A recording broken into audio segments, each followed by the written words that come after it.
Hi everybody, today we're here with Judy's brother Jim. He's going to do a little repair on his fifth wheel. What happened was we lost the 12-volt system on my fifth wheel. I went to open the slides and the battery was completely dead, and the RV had been plugged in for 2 weeks and the battery should have been fully charged. So I'm going to try to troubleshoot and figure out what's going on with the 12-volt system. First thing I did is I charged the battery fully. You can buy one of these at Tractor Supply for about 20 bucks. It's a little 1.5 amp. It's called a maintenance charger, but it works great for, if it's sitting for a long time, keeps the battery from going completely dead. So now my battery's fully charged and we're going to test it just to make sure we just don't have a bad battery. Okay, first thing we're going to do is test the battery. The battery's at 13.14 volts, and I'm going to do an out of vehicle test. My cranking amps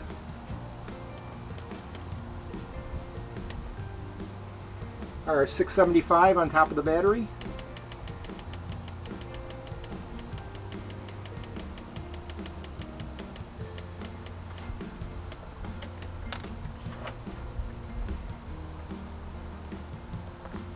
Good battery, so the battery's not the problem. Okay, so the 12-volt system was down on not charging the battery, and it's not the battery, so we're going to have to try to find the power converter and figure out if something's going on with the power converter not charging the battery back up. Let's go inside and take a look.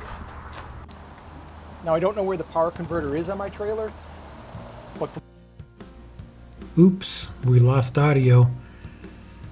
Well, his camper is a 2005 Montana Big Sky, and he looked it up on the internet and he believes that the converter should be located somewhere behind the breaker box. He looked inside and found that the breaker box is just inside the door of the camper.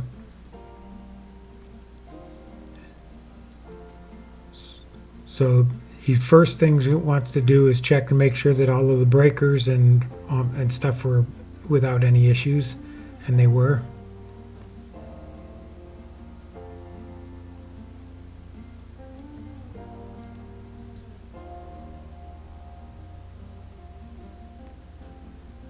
Once he determined everything was okay, he went to take out the screws and explained that he used the square tip drill bits instead of the regular ones so that he doesn't strip them out.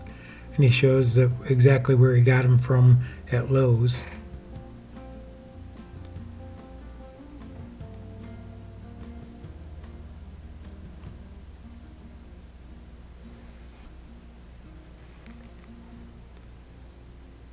Now you can see that there's an awful lot of wires, but he can see the converter down into the bottom of the compartment. But he couldn't get to it without taking out the central vacuum system that you can see off to the left-hand side there. And that was just a few more screws to get that off.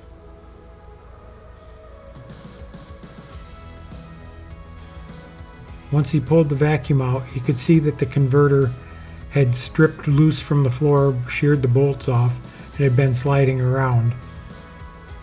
And in the process of sliding around, it had disconnected the ground wire from the back of the converter.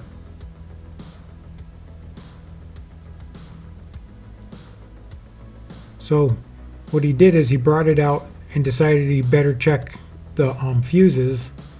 And as he was checking the fuses, he could see that one of them did its job and it tripped the fuse.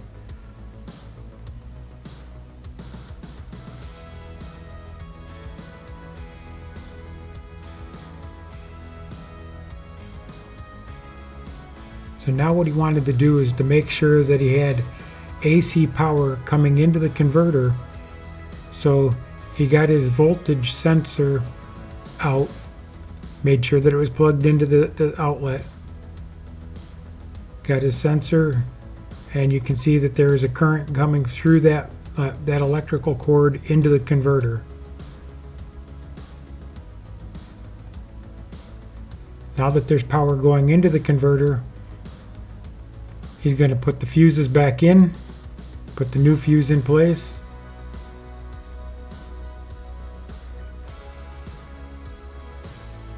once the new fuses are in, he's going to go ahead and he's going to check the voltage coming out of the converter to make sure that it's actually changing the power from AC to DC.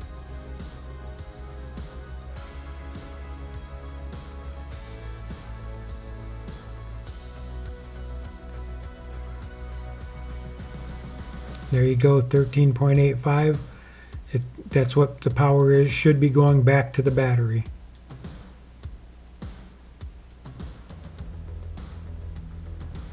So now that he's got that out, he's going to go ahead and he's going to run a new ground wire over as an extension and connect it to the other ground wires so that it doesn't have as much of a chance to pull out the way it did this time.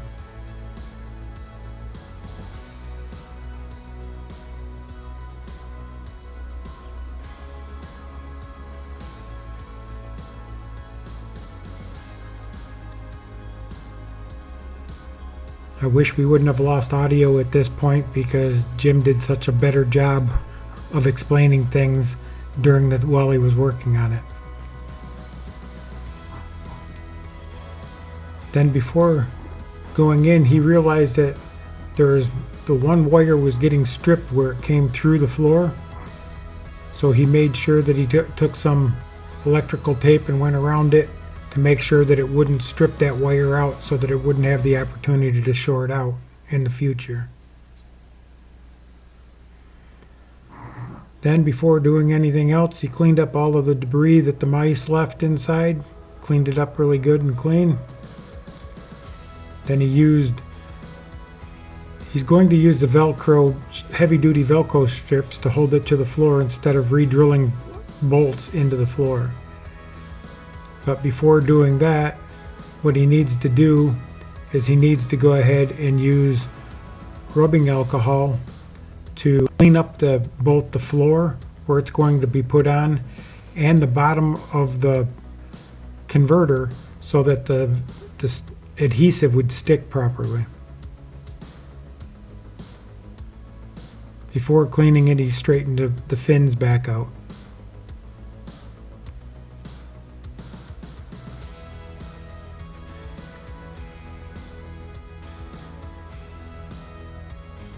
I was supposed to be trying to say isopropyl alcohol, but rubbing alcohol was easier to say. You can see that he's cleaning the floor, and he did clean the bottom of the converter also with it so that the adhesive would stick properly.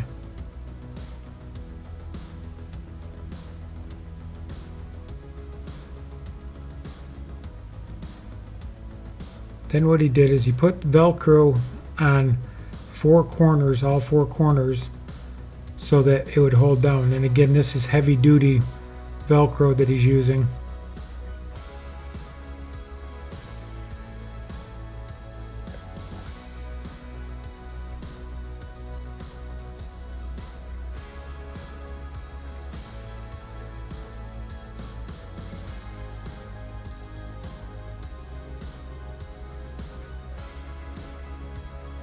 So now he's got the Velcro on all four corners, and he's going to slide it back into place.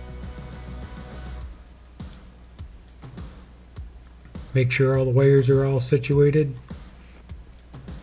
It was a tight fit.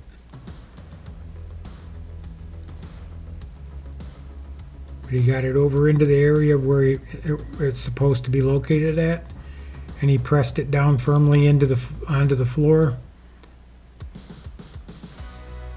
Once it was pushed down onto the floor, it wasn't sliding at all. He moved it and tried to pull it around, and the thing was really stuck to the floor really well.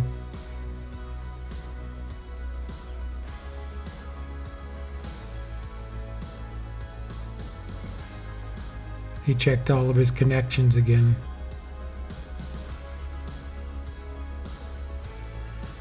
Now that was working the way it was,